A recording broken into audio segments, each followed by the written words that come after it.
Boa noite, pessoal. Ah, tá indo agora. Oi. Boa noite, pessoal. Hoje a gente vai conversar com vocês, iniciar, na verdade, a aula 9. E essa aula ela vai ter duas temáticas diferentes. Então, a gente hoje vai falar sobre a colonização inglesa na América, em primeiro lugar. E depois a gente vai entrar um pouquinho mais em história do Brasil colonial. Eu acho que dá para passar já. Então, eu vou falar, vou iniciar com vocês um conteúdo na aula de hoje, que a gente vai continuar na próxima aula, dada a extensão desse conteúdo, né? E então, para começar, antes de entrar propriamente no conteúdo, eu achei legal trazer para vocês, tem uma pergunta ali, um questionamento no cantinho de cima. Seria melhor se o Brasil fosse colonizado pela Inglaterra? Ou até mesmo afirmações que são mais recorrentes da gente escutar, como por exemplo, uh, se o Brasil, na verdade, o Brasil deu errado porque foi uma colônia de exploração e porque foi colonizado pelos portugueses, e os Estados Unidos deram certo porque foram uma colônia de povoamento e foram colonizados pelos ingleses. Então hoje, agora iniciando um pouquinho na aula de hoje, tanto agora na minha fala quanto na fala do pessoal depois, entrando mais em história do Brasil, a gente vai tentar desconstruir esse tipo de afirmação, enfim, que é completamente infundada por diversos motivos que a gente vai acabar vendo durante essa aula e as próximas.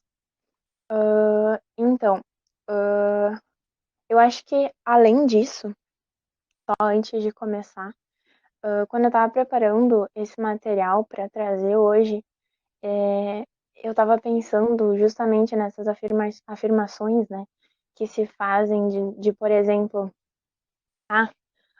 os Estados Unidos deram certo, mas eu achei legal trazer para vocês essa reflexão de o que é dar certo, né? Dar certo, por acaso, no ano de 2020, um civil negro ser morto por sufocamento por um policial branco, né? Então acho que a gente tem que trazer esse tipo de reflexão tanto aqui quanto em outros espaços educacionais para a gente começar a refletir um pouquinho mais sobre essas afirmações, né? Às vezes esse senso comum que a gente acaba caindo. Mas então vamos lá. A colonização inglesa na América do Norte, mais especificamente. Quando que ela vai começar? A Inglaterra, ela no século XVI, ela vai aparecer, ela vai marcar presença no continente americano somente com viagens exploratórias, vamos dizer assim. Enquanto Portugal e Espanha estavam ocupando mais ativamente com empreendimentos coloniais, administrações mais ativas, o território americano, a Inglaterra não estava muito nessa vibe, não.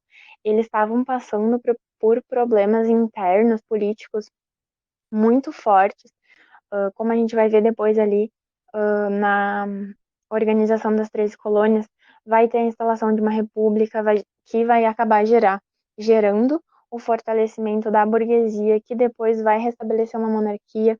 Então, durante o século XVI e até um pouquinho do XVII, eles vão estar passando por diversos problemas internos, o que vai dificultar a presença da Inglaterra na América, nas suas colônias.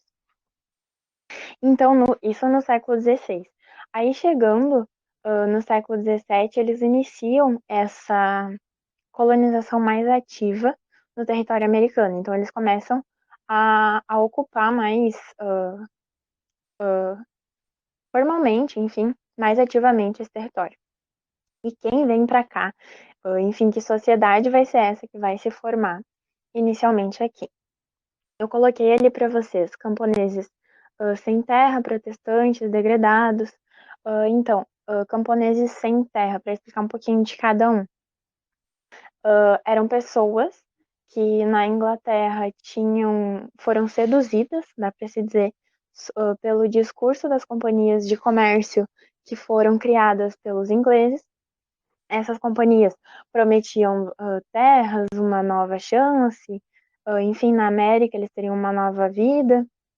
E essas pessoas então vêm para cá em busca desse sonho, desse ideal, a partir dessas promessas feitas pelas companhias de comércio. Os protestantes vão vir para cá também com essa mentalidade, em busca de um novo lugar para propagar a fé deles, porque os protestantes eram perseguidos na Inglaterra, porque a Inglaterra era adepta do anglicanismo, como a gente viu. Eles uniam o poder político e o poder religioso na figura do rei. Então, toda e qualquer manifestação religiosa diferente dessa era perseguida. Também tem os degredados que vão vir que vão se instalar nesse território, assim como na história do Brasil colônia a gente também vai ter a presença de degredados vindo, né, para o Brasil. Então aqui uma aproximação entre os dois processos coloniais, apesar de países diferentes. Mas quando a Inglaterra chega aqui, chega lá, melhor dizendo, né, eles não vão encontrar essa terra vazia, essa terra abandonada. Eles vão encontrar diversas sociedades indígenas e comunidades já instaladas naqueles territórios. E para falar dessas sociedades, eu achei bem interessante trazer a representação da Pocahontas. E não é a MC Pocahontas, tá? É a Pocahontas da Disney. Por quê? Porque a Disney traz essa representação dessa Índia com uma visão muito romântica. Então, a Disney, tanto na animação quanto na história do livrinho dela, enfim, nos filmes que vão ser produzidos posteriormente, com base na história da Pocahontas, vão apresentar essa história desse encontro dos dois mundos de uma forma muito romântica, de uma forma muito baseada na paz, no diálogo, na aceitação, enfim. E a gente sabe que não foi bem assim, que os indígenas eles sofreram com imposições dos europeus, dos ingleses, nesse caso, que a gente teve essa relação e esse choque entre as duas culturas marcado muito pela violência, assim como também foi aqui no Brasil. Então eu achei legal trazer essa personagem para a gente pensar um pouquinho que como a mídia representa, né, esses encontros, enfim, ainda hoje. Além disso, ficou mais embaixo ali outra parte da sociedade que estava sendo formada nesse contexto, é formada pela população negra que vai ser trazida para a América do Norte. E essa população vão ser os escravizados. Eles vão estar em maior número, então expressivo, na parte sul, nas colônias do sul, como a gente vai ver depois, e também vão fazer parte, enfim, vão estar nesse contexto. Ali embaixo eu coloquei uma personagem, a Harriet Tubman, que é mais uma indicação de filme, não vai dar pra gente conversar muito sobre ela, mas que eu achei bem interessante, não sei se alguém já viu ou se alguém já ouviu falar. Ela foi uma escravizada e durante o período da Guerra Civil nos Estados Unidos, ela luta pela sua liberdade, pela liberdade da família dela, e ela é depois considerada como uma das precursoras, uma mulher representante do abolicionismo naquele período. Então, fica aqui a dica, quem não assistiu, assista. É um filme bastante interessante. Então, partindo para a organização desse território, para a organização política e administrativa. A partir do século XVII, a Inglaterra ela vai estar mais presente, né, na América. Então a gente vai ter a formação das 13 colônias, o que a gente vai chamar de 13 colônias, que está ali representado no mapa para vocês. São 13 territórios que hoje fazem parte do, dos Estados Unidos, né? São parte do território dos Estados Unidos e que vão ser territórios que vão se organizar política e administrativamente com bastante semelhanças. A gente vai ter uma divisão entre colônias do norte e colônias do sul, sendo elas marcadas por diferenças em processos de mão de obra, por exemplo, tendo as colônias do norte utilizando muito mais a mão de obra servil e a agricultura familiar, tendo um desenvolvimento muito mais no comércio, além da Inglaterra, enfim, não comercializando somente com a metrópole, diferente das colônias do sul, que a gente vai ter uma mão de obra, a utilização da mão de obra escrava muito mais, de forma muito mais expressiva, e a gente vai ter um comércio nas colônias do sul muito ligado e muito dependente da metrópole. Então, esse é um dos fatores que faz com que as colônias do sul não desenvolvam tanto os sentimentos que a gente vai trabalhar um pouco mais na aula que vem, de luta pela independência, de autonomia, enfim, vai ser muito diferente nesse sentido, o norte e o sul. Porém, apesar dessas diferenças, eles tinham semelhanças no plano político-administrativo, que era o quê? Era a organização política deles em assembleias, que eram onde eles elegiam, certo? Homens livres, era um grupo de homens livres que elegiam homens livres. E então a gente percebe aqui tem uma organização política e social, mas ela ainda não tem a inclusão de toda a população. Enfim, não são todas as parcelas da população que vão estar representadas ali. Porém, com esse sistema de assembleias, as 13 colônias vão se aproximar por terem essa semelhança de organização.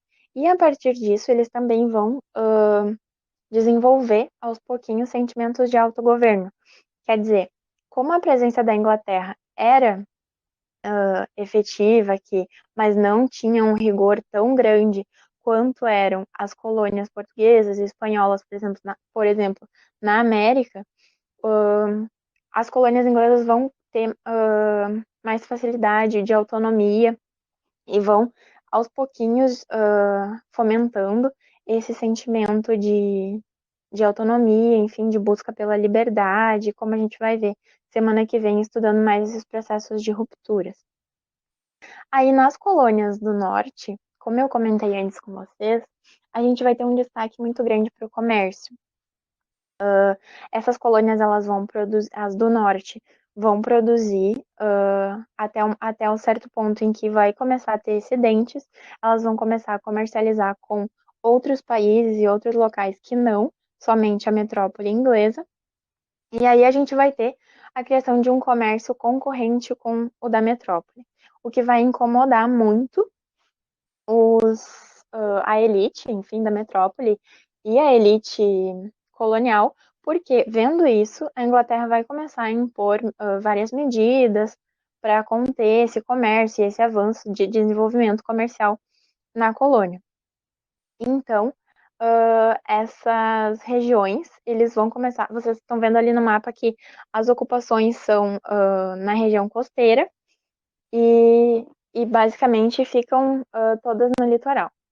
Aos pouquinhos, por causa dessa pressão inglesa, dessas dificuldades impostas pela Inglaterra, esse pessoal vai começar a ir para o oeste. E indo cada vez mais para o oeste, eles vão encontrar um velho inimigo que já vem lá da Guerra dos 100 Anos, que são os franceses. E aí, como bom e velho inimigo, eles vão travar mais uma guerra. Já não bastasse dos 100 anos, eles vão agora para dos 7 anos.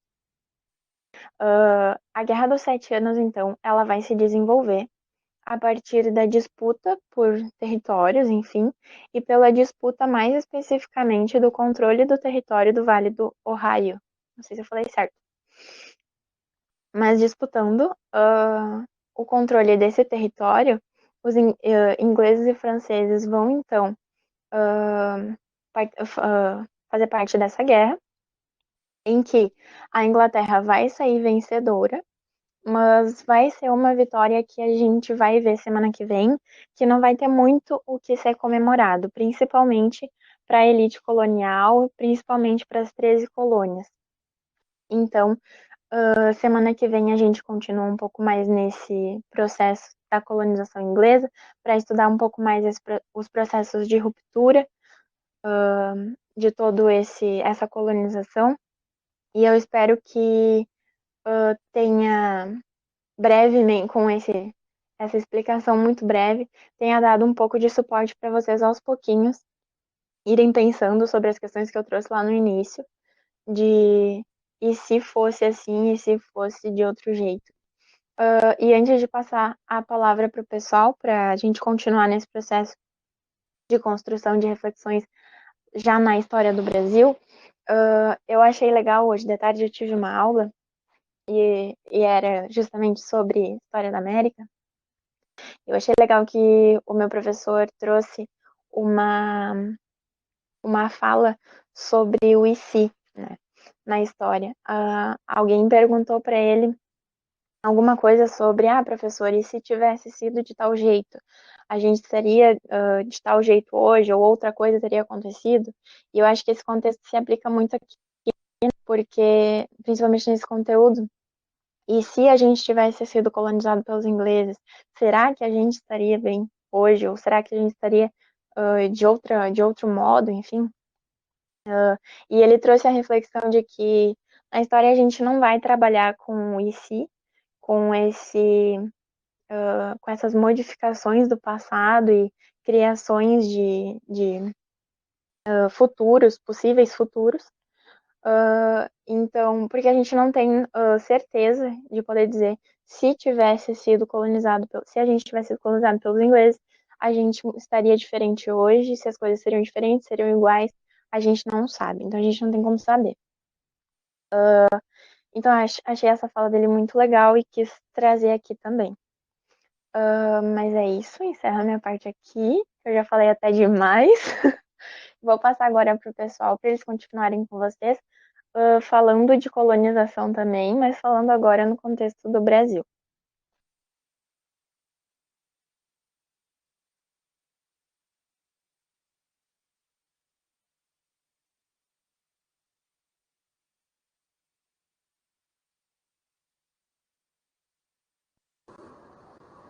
Michele, eu não sei se sou só eu, mas eu não estou te escutando.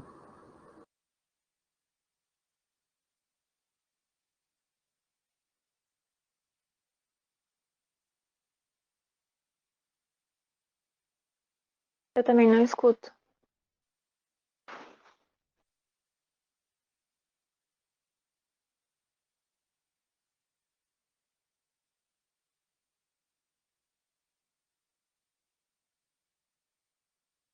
Só enquanto a Michelle vai arrumando ali, gente, aqui é onde, no primeiro e no último coluna, quando foi converter, daí ele modificou, mas ali é a primeira atividade lucrativa, e no último é comércio do pau-brasil.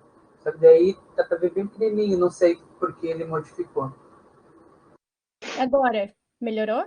Agora sim. Aí, sim. Tá, então tá. Então, como eu estava falando, a gente vai partir da exploração do pau-brasil, porque ela vai ser a primeira atividade lucrativa exercida pelos portugueses aqui na América Portuguesa. E ela vai ser extraída porque ela disponibiliza a preparação de uma tintura avermelhada, e isso vai ser muito lucrativo para a coroa portuguesa. E como é que eles vão fazer essa exploração? Eles vão ter uma relação com os indígenas que vai se basear no escambo. O que é o escambo? Ela é a troca direta de um bem por outro, sem intermediação do dinheiro. É aquilo que a gente vê lá nas aulas de história no ensino fundamental, quando a nossa professora chega e fala que os portugueses davam um espelho para os indígenas e eles, em troca, davam a madeira que tinha aqui. Vai ser mais ou menos isso que o escambo faz. E por muito tempo os indígenas eles vão trabalhar nessa extração e no carregamento dessa madeira até as feitorias portuguesas. O que são as feitorias portuguesas? Elas são os entrepostos comerciais que ficam fortificados na região costeira lá do Brasil. E ela vai ter o objetivo de organizar o comércio. Era uma coisa que Portugal já fazia lá nos territórios africanos que eles tinham conquistado. O comércio do pau-brasil, ela vai ser a principal atividade econômica dos portugueses durante muito tempo. Ela vai continuar durante todo o período colonial, mas outras atividades elas vão ser incluídas ao longo do tempo. Pode passar. E o que acontece? Os portugueses eles estavam aqui só extraindo o pau-brasil, ou seja, eles estavam só pegando o que eles queriam e eles não estavam colonizando. E como eles estavam mandando tudo para a Europa, os outros países vão começar a se interessar, vão querer também tirar um pedaço, né, dessa riqueza que Portugal conseguiu. Vai começar a ter invasões francesas, holandesas, inglesas, e eles também vão querer tirar um pedaço disso. E aí Portugal vai precisar arrumar uma forma de colonizar o Brasil para poder impedir essas invasões. E a primeira tentativa de colonização deles vão ser as capitanias hereditárias. O que vão ser essas capitanias hereditárias? A coroa portuguesa vai pegar o território brasileiro e vai dividir em 15 partes. E vai dar essas 15 partes para os capitães donatários. Lucas, tu baixa para mim no próximo slide para a gente poder ver. Aqui a gente consegue ver aonde vão ser localizadas essas 15 capitanias. E quem vão ser esses capitães donatários? Eles vão ser os membros da pequena nobreza, vão ser os burgueses ricos, ou seja, são pessoas que têm uma relação com a coroa, mas não são aquelas pessoas que vão estar no topo da pirâmide, ou seja, a alta nobreza, vai ser a baixa nobreza, vamos dizer assim. E esses capitães donatários, eles não vão ser donos dessas terras, eles vão ter um poder administrativo, ou seja, eles vêm para o Brasil, eles vão tomar conta daquele pedaço de terra que foi emprestado, arrendado para eles vão arrumar um jeito de tirar lucro dali, mas eles têm que repassar uma parte desses lucros para a coroa portuguesa. Uma parte não, uma grande parte. E como é que eles vão fazer isso? Eles vão trabalhar com o sistema das sesmarias, que elas vão ser... eles vão pegar esse pedaço da capitania e vão dividir entre outras pessoas, entre os sesmeiros. E eles vão começar... E aí esses sesmeiros, eles vão começar a trabalhar para o capitão donatário. É chamado de capitania hereditária, porque elas vão poder passar de pai para filho. Então, se o capitão donatário morre, ele passa o comando dessa capitania para o seu filho. E eles vão começar a administrar esses territórios brasileiros. E a principal ideia da capitania vai ser povoar a colônia e dividir a administração dessa parte. Os portugueses eles vão instalar as capitanias hereditárias, porque o comércio de especiarias com a Índia vai começar a dar uma fraquejada, assim, vai começar a dar um problema, e eles precisam, e com essas constantes invasões, eles vão começar a precisar a pensar em tirar proveitos das terras brasileiras. O sistema de capitanias, de um modo geral, ele vai fracassar, não vai dar muito certo, ele vai durar só 16 anos, e dessas 15 capitanias, vão ter duas... Lucas, tu volta um pouquinho para mim o slide? Eu não sei se está nesse. Isso, que vai ser a capitania de São Vicente e a capitania de Pernambuco, que vão ser as duas únicas que não vão fracassar. E por que elas não vão fracassar? Os indígenas, eles vão seguir trabalhando para os portugueses aqui. Só que não vai ser uma relação muito amigável, porque eles não entendem o porquê que eles precisam tanto da extração do pau-brasil e dos engenhos de açúcar que eu vou falar agora para vocês. Então, as únicas capitanias que vão dar certo vai ser a de São Vicente e a de Pernambuco, porque eles vão conseguir ter uma relação não tão violenta com os indígenas. Pode passar. Então, vamos lá. Como que as capitanias vão começar a render frutos para a coroa portuguesa? Uma delas, a principal, assim, a primeira que vai dar lucros é o pau-brasil, a segunda vai ser a cana-de-açúcar. O capitão lá da capitania de São Vicente, o Martim Afonso de Souza, ele vai trazer lá da Ilha da Madeira a cana-de-açúcar, que vai produzir o açúcar. O açúcar ele não é originário brasileiro, mas ele vai se adaptar muito bem aqui no Brasil, e isso vai começar a render, a criar bastante...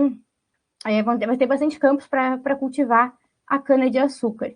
E aí, em 1530, vai ser fundada... Não, 1532, gente, desculpa. Vai ser fundado o primeiro núcleo de povoamento no Brasil, lá na Vila de São Vicente, onde eles vão instalar o primeiro engenho de açúcar, que vai ser o engenho do governador. E a partir daí, a cana-de-açúcar vai começar a render muito, eles vão começar a produzir muita cana-de-açúcar, porque eles vão começar a exportar para Portugal exportar lá para Portugal vender lá para toda a Europa.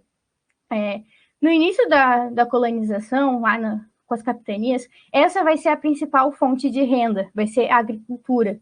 E esse modelo ele vai se basear no latifúndio monocultor, que é baseado no uso do trabalho escravo. Depois a gente vai falar um pouco sobre os escravos. E esse modelo ele vai ser chamado de modelo de plantation. Eles vão pegar grandes extensões de terra e vão plantar somente a cana-de-açúcar. Os engenhos eles vão ficar dentro das sesmarias lá. Então, eles vão conseguir...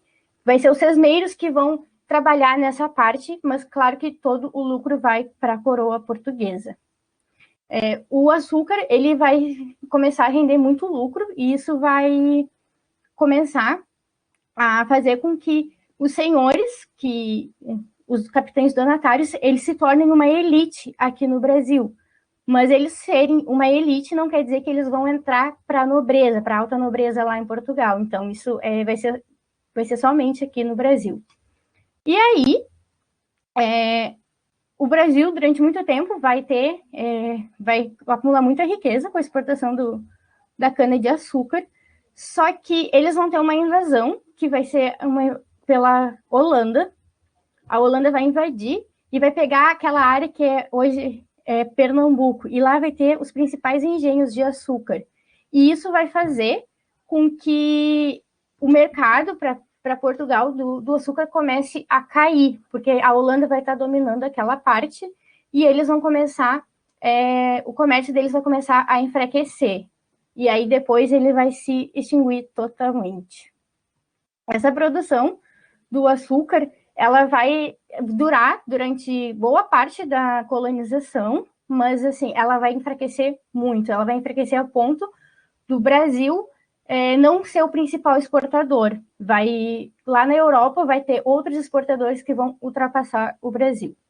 E aí quando a gente fala e isso vai acontecer porque eles vão perder o controle do comércio, né? O controle do comércio marítimo vai passar principalmente lá para a Holanda. E quando a gente fala isso da exploração da cana-de-açúcar, a exploração do pau-brasil, a gente não consegue não associar à escravidão. Os portugueses, eles vão, em princípio, se tu pode passar já, Lucas, acho que é o último agora, isso. Eles vão primeiro tentar escravizar os indígenas, né? Só que eles não vão... o que acontece? Os indígenas, eles não entendem o porquê que eles precisam de tanta cana-de-açúcar, por que eles precisam de tanto pau-brasil, porque para eles o capitalismo não faz sentido. Eles acham que se tu já tem madeira o suficiente para te aquecer, para que tu precisa de mais? E eles vão começar a se opor a esse trabalho. Eles vão acreditar que não é mais, que não faz sentido. E por que quando a gente fala disso, por que eu decidi trazer essa questão de por que trocar a escravidão indígena pela africana? Eu não quis falar muito sobre a escravidão africana, porque vocês tiveram 2 aulas já com o Luiz, a Laís e o José, que quem não assistiu está lá no canal do YouTube do Desafio, foram 2 aulas bem legais. Então, eu acho que não tinha sentido eu falar de escravidão de novo, sempre foi uma aula foram 2 aulas muito legais. E aí eu resolvi trazer essa questão do por que trocar uma escravidão pela outra. Os indígenas, eles conheciam o território brasileiro, então para eles era muito fácil fugir. Eles tinham muitas formas de resistência, eles conseguiam lutar contra isso. E os portugueses, eles não entendiam esse modo que os indígenas viviam. E aí eles vão trazer os padres jesuítas para catequizar os índios, porque eles querem tornar os indígenas mais europeus. Eles não acreditam que eles consigam viver desse jeito. Eles acham que, os portugueses acham que não tem sentido eles viverem assim. E durante muito tempo, os padres vão catequizar, não vão conseguir catequizar todos, mas uma boa parte dos indígenas eles vão catequizar. E também, mais para frente, vai ser criada a lei de proteção à escravidão indígena. Então, isso vai dificultar muito os portugueses, né, os capitães donatários, pegarem os indígenas para escravizar. E como lá na África, Portugal já estava dominando, a escravidão já estava acontecendo em outros lugares, eles vão começar a trazer os negros para cá para poder escravizar. E é claro que os negros, eles vão tentar conseguir, eles vão tentar fugir, eles vão realizar fuga, vai ter os quilombos que vão ajudar, eles vão se opor a isso, mas para eles vai ser muito mais difícil, porque, afinal de contas, eles estão num território desconhecido, eles não vão ter tantos meios de lutar contra os indígenas vão ter. E, principalmente, eles não vão ter o apoio da Igreja Católica, porque a Igreja ela vai se opor à escravização indígena, mas ela não vai se opor à escravização dos negros. Isso vai durar muito tempo, os negros vão continuar sendo escravizados quando acaba o ciclo da cana-de-açúcar e agora quando começa o ciclo do ouro, que vocês vão ver com o Lucas. Bom, então, pessoal, a gente vai falar um pouquinho sobre a questão do ciclo do ouro, tá? Opa, eu não esqueci de modificar as imagens ali, né? Mas a gente vai falar um pouquinho sobre a questão ali do ciclo do ouro, tá? Eu vou me deter mais aqui olhando para vocês do que olhando para o bate-papo ali do que para o slide, e depois vocês vão ter acesso ao slide também. Então, primeira coisa, o Brasil ele vivia uma outra atividade econômica que não era o ouro. Sempre Portugal desejou buscar, promover expedições para que... Sim, Thiago, nós vamos disponibilizar no Drive do Desafio. Isso mesmo, né, Betânia? No Drive do Desafio depois dos slides. Tá? Portugal ele sempre desejou muito, desde que descobriu o Brasil, a busca pelo ouro. Por quê? Porque a Espanha, anos depois, conseguiu encontrar ali na região da Bolívia, mais ou menos, numa montanha perto da Bolívia, ouro. Então, eles nunca desistiram, né? Isso que é ser brasileiro, né? Nunca desistir, né, dos seus planos, dos seus sonhos. Então, eles tinham um sonho, né, de encontrar o ouro e tudo mais, e eles foram em busca, até que, numa das expedições que ocorreu com os bandeirantes, né, que são conhecidos como bandeirantes ou entradistas, mas você e eu conhecemos hoje como bandeirantes, e em muitos lugares hoje no Brasil existem estátuas de bandeirantes. E esses bandeirantes, eles eram pessoas que faziam expedições no interior do país, tá? Interior da colônia, na verdade, para buscar índios, né, indígenas, para trazer eles, prender eles, trazer em cativeiro, né, e depois vender como escravos. Então, essa era a ideia das expedições dos bandeirantes ou dos entradistas. Eles percorriam, né, o interior da colônia em busca dos indígenas para escravizá-los posteriormente, né, e vendê-los, né, como escravos. Uma coisa importante é que, no meio dessas expedições, enquanto eles estavam realizando essas expedições, eles encontraram ouro. Né? Então, opa, peraí, nós encontramos ouro. Então, o nosso sonho, a gente nunca desistiu, e agora, no finalzinho do século XVII, né? E depois ele vai perdurar, o ciclo do ouro, ele vai perdurar até mais ou menos o final do século XVIII, eles encontraram ouro. Então, quando eles encontram ouro e comunicam a coroa, olha, nós encontramos ouro aqui na região de Minas Gerais e tudo mais, nosso negócio fica uma loucura, porque todo mundo vai querer ir para lá. Todo mundo quer ir para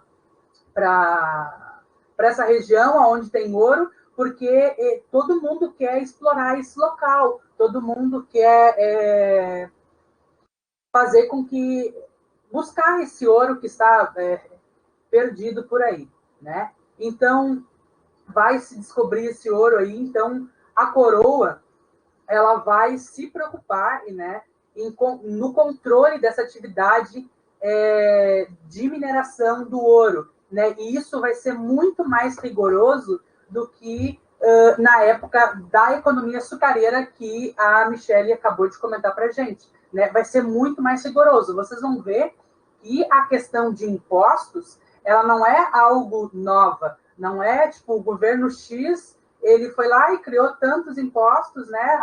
Sei lá, mais impostos sobre tal coisa. Não, o imposto ele é algo muito antigo, né? E desde o momento que existia esse período que nós éramos colônia ainda de Portugal, as pessoas que buscavam ali o ouro, elas pagavam muitos impostos. A gente vai ver mais para frente, tá? Uma coisa importante, né? Então, eles iam em busca dessas riquezas, né? E também dos indígenas. Portugal, é importante frisar muito bem, Portugal ele estava enfrentando dificuldades econômicas grandes, muito grandes, né? E isso acabou, quando eles descobriram, tem ouro aqui nesse local, nessa colônia, não, estamos feito, né? Conseguimos aí. E aí eles vão conseguir retirar ali as riquezas, né, e levar aos portos, levar até a metrópole e tudo mais. No meio disso tudo, os paulistas são aquelas pessoas que vão achar o ouro, né?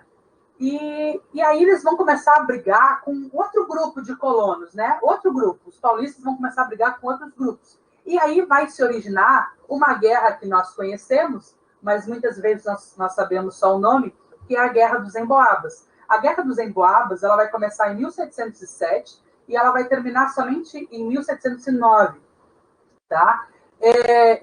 Os paulistas e os outros colonos eles estavam brigando ali para ver quem é que tinha o direito de extrair o ouro e tudo mais, né, em achar o ouro, em escavar e tudo mais, e vai se iniciar ali a corrida do ouro, né, da história moderna, a primeira corrida do ouro da história moderna.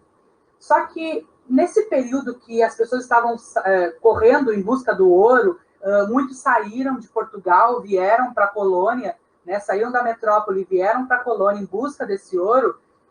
O rei, Dom João V, ele vai olhar e vai falar assim, poxa, está esvaziando a metrópole, todo mundo está indo para a coroa. Não, vamos fazer o seguinte, vamos criar uma lei para controlar a saída dos portugueses. Nós vamos proibir, vamos começar com a proibição da imigração de portugueses do noroeste de Portugal. Nós vamos também criar autorizações especiais, né, e também até passaportes em alguns casos, determinados casos. Assim, a população era, em 1690, mais ou menos, era mais ou menos de 300 mil habitantes, e depois que começa essa corrida do ouro, logo depois, esse número ele vai, tipo, quadruplicar, muito mais do que isso, né? E a partir dessa corrida do ouro vai começar o surgimento de diversos povoamentos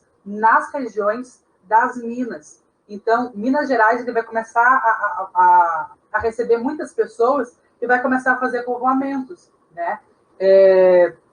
Enfim.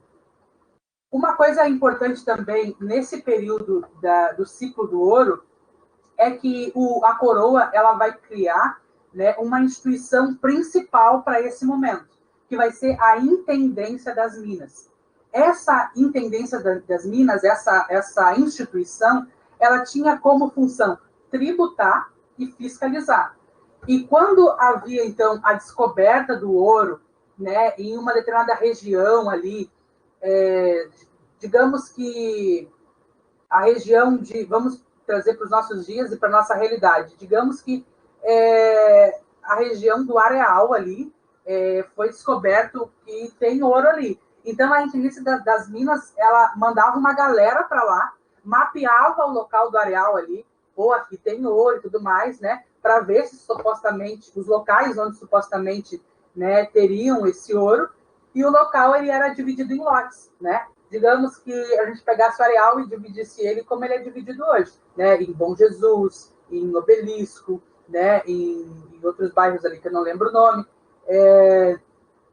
E quem havia descoberto o ouro, ele podia escolher o seu lote, né? Ah, eu quero esse lote aqui, como eu descobri aqui no Areal, eu quero o lote do Obelisco aqui, eu vou querer ficar nesse lote aqui, né? E podia gratuitamente, essa pessoa ficava com lote gratuitamente. E as outras pessoas poderiam comprar os outros lotes através do leilão. Digamos que a Betânia ela quisesse, né? Ela tem o dinheiro lá e ela quisesse comprar um lote, né? Que tivesse esse suposto ouro. E a Betânia chega lá e fala: não, eu pago tanto para ficar lá com o lote da Bom Jesus. E aí a Betânia ganhou esse lote e é dela, ela vai explorar como ela quiser. Então, assim, tinha toda essa questão, né, de tudo regido pela Intendência das Minas, tá? Além de ter dinheiro, né, vou usar a Betânia de novo como exemplo, além de ter dinheiro para comprar o lote, era necessário também que a Betânia tivesse uma quantidade de escravos suficiente para atender o lote. Digamos que a Betânia ela tivesse 5 escravos e daí ela comprasse um lote que precisasse de 500 escravos. Não é uma coisa, não é uma conta que fecha. Imagina, se a Betânia precisa de 500 e ela tem 5, ela vai demorar muito mais do que o dobro do tempo para conseguir atender todo o lote. Então, ela tinha que, pelo menos, ter um número de escravos que atendesse o lote inteiro. Então, isso era necessário também na hora da compra. Como eu falei, a função da intendência, então, era tributar e também fiscalizar o contrabando. É muito importante isso, porque eu acho que até eu trouxe a imagem aqui, essa aqui eu me atrapalhei, mas essa aqui eu trouxe. Vai surgir nesse período um ditado, eu não sei se ditado é a palavra, mas vai surgir uma expressão, na verdade, que é o que nós conhecemos hoje como o santo do pau oco, né? Essa intendência, ela tributava, ela fiscalizava o contrabando, sabe por quê? Porque tinha gente que pegava os santos, né? E pegava o ouro em pó e colocava dentro dos santos, né? Por isso, ele era um santo oco, colocava dentro do santo, né? E conseguia andar livremente pela colônia com o ouro em pó dentro do santo, né? Aí se alguém parasse o camarada, não, eu estou aqui, estou com o meu santo aqui e tudo mais, né? Não posso me desfazer do meu santo, né? Porque... Então, tinha toda essa questão, tá?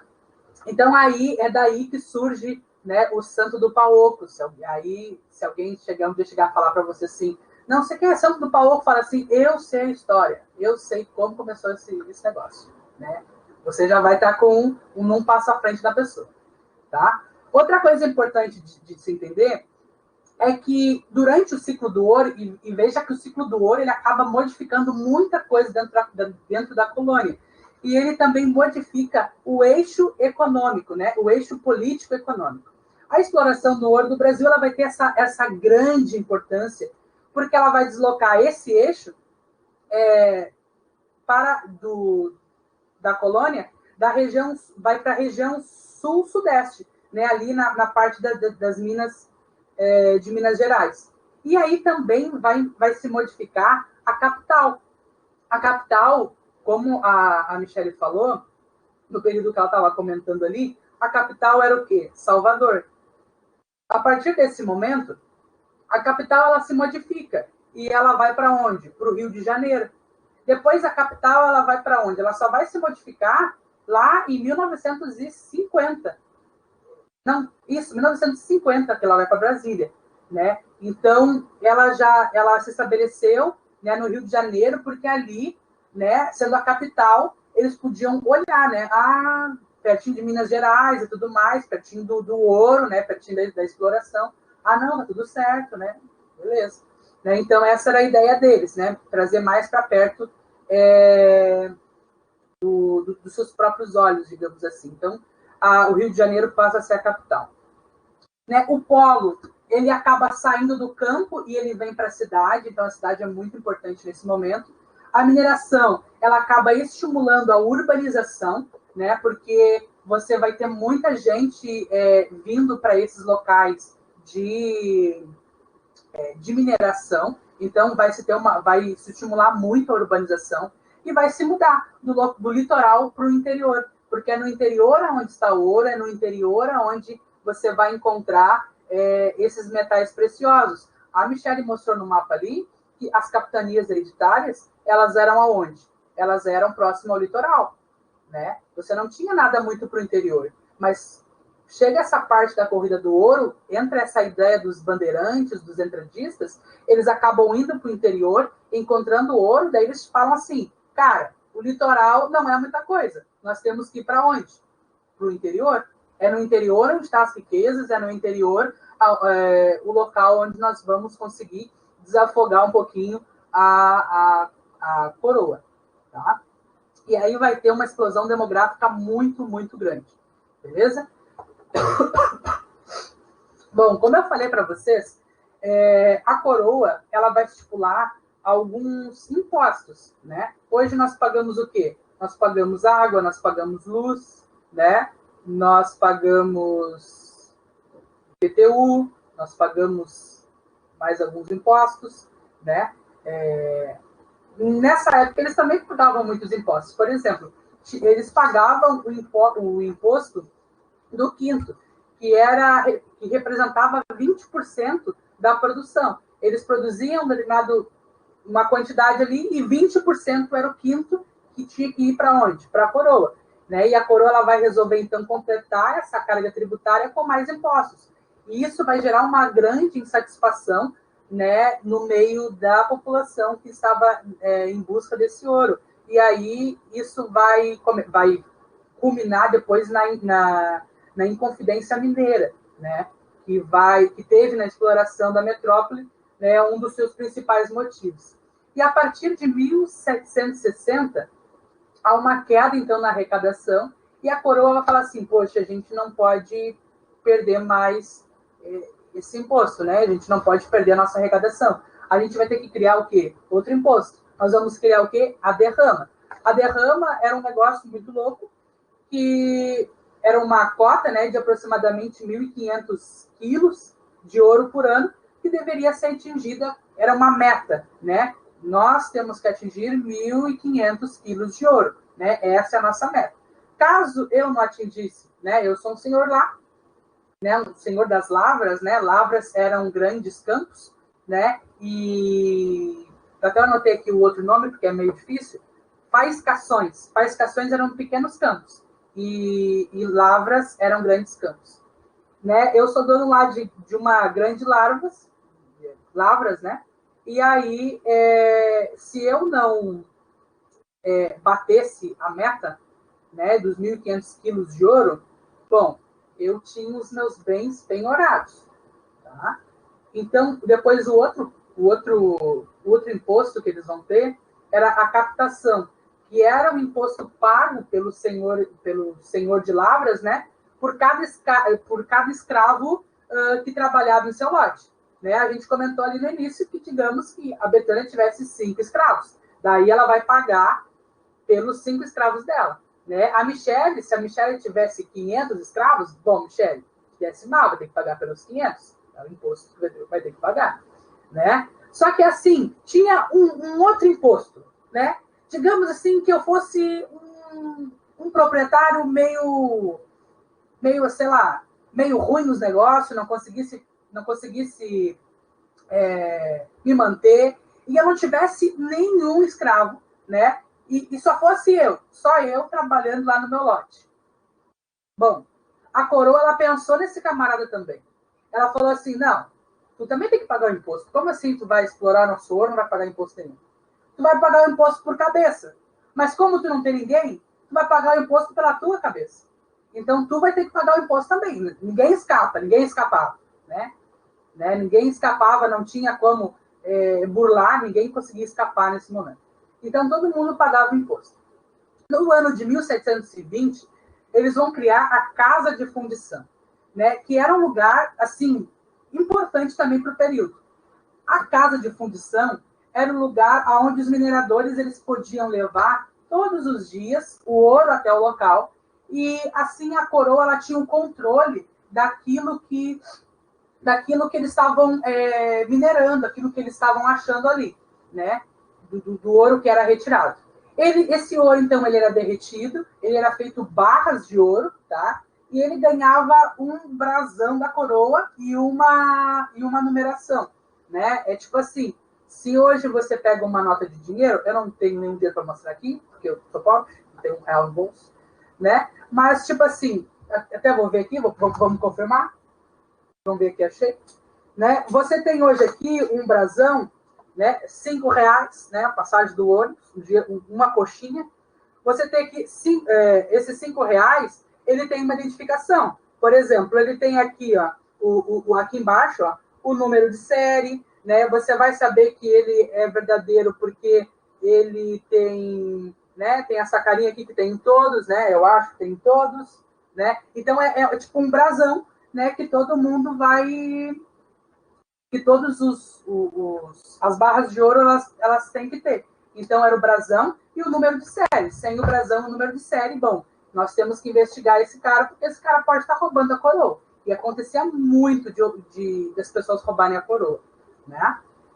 Então era muito necessário que os mineradores eles passassem pela casa de fundição, né? Mas só que assim, o minerador ele não vai passar pela casa de fundição e não vai pagar nada também.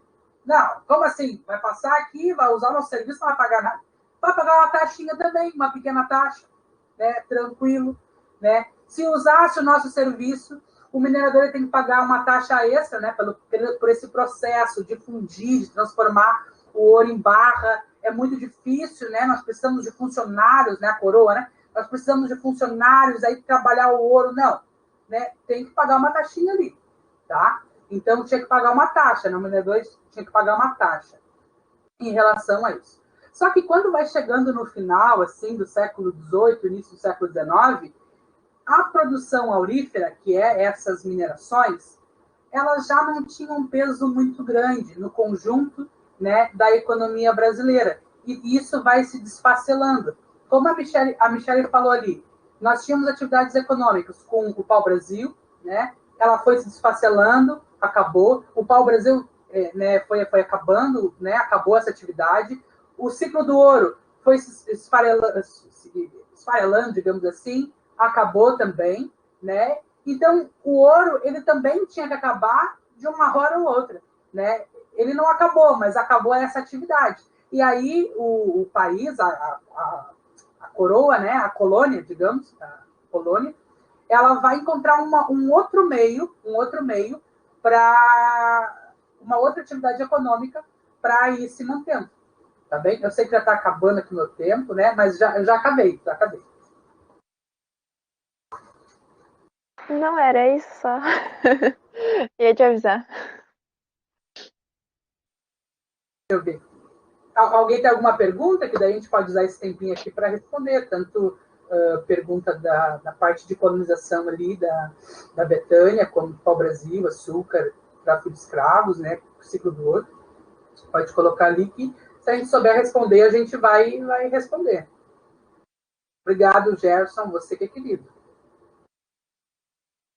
Pessoal, só para avisar, todo esse material, tanto o da parte de colonização inglesa, quanto esse da história do Brasil, vai estar todo disponibilizado no Drive do Desafio, na pastinha da história, que vai estar na descrição deste vídeo aqui no YouTube, ou vai estar na página do Desafio, no Facebook. Vocês também conseguem encontrar o link para acessar o Drive por lá.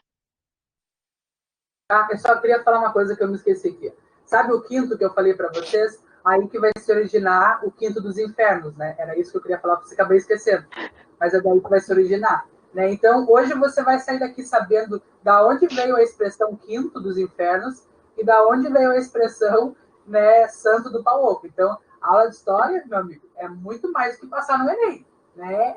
É uma experiência assim, de conversas e sabedoria. Importantíssimo. Ninguém tem pergunta? Senão...